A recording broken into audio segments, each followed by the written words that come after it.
naghanap, ang daming binubuklat pa. Ano. So, ito po pala ang pangalawang club na nabisita ko po ngayong araw. Huwag na po. Kung nagtataka kayo, bakit po kami nandito? No? Kung umattend po kayo ng aking installation noong January 2, there's more. Meron po kaming nine-negotiate, no?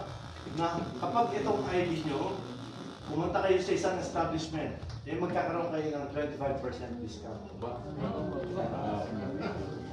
Wag, tanongin nyo muna, anong establishment?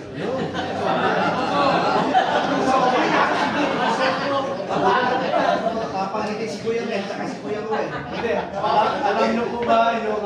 Sa Sogo, pwede na? It's so good and so clean. Tama po kayo, Sogo Hotel. Hindi po ito katatawanan. Ang Sogo Hotel po ngayon ay nare-rebrand bilang isang premier hotel alternative po sa mga mamamahalin. Totoo po yan. Ayaw na po nilang mag-brand na ID po natin all over the Philippines. Yan po ang sabi. Pangalawa din po, if you're familiar with sea oil, yung sea oil ng gasolinahan, we're working it out po na magkaroon tayo ng automatic 10% discount. Wow! Ito na, mabigyan lang po kami mga isang buwan, maayos na po na. And even po yung mga fast food centers like Wendy's, meron na po kami tinatrabaho kausap para mabigyan tayo ng discount. Sa kanila medyo maliit lang. Kasi ano daw po, medyo maliit lang ang margin of profit nila. So baka mga 5% discount lang. Pero ang importante, aside from our identity, may gamit po yung ID ko na.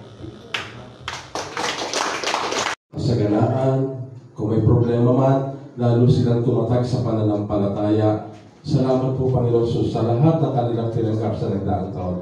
At dalangin namin sa kanilang kaarawan ngayong month of January na patuloy. Tapos ng event. Kuya Mel, salamat po Kuya Mel. Tapos na ang first game, kaya kain na. Matapos kumain. Dala siguro na Kuya Uwi na.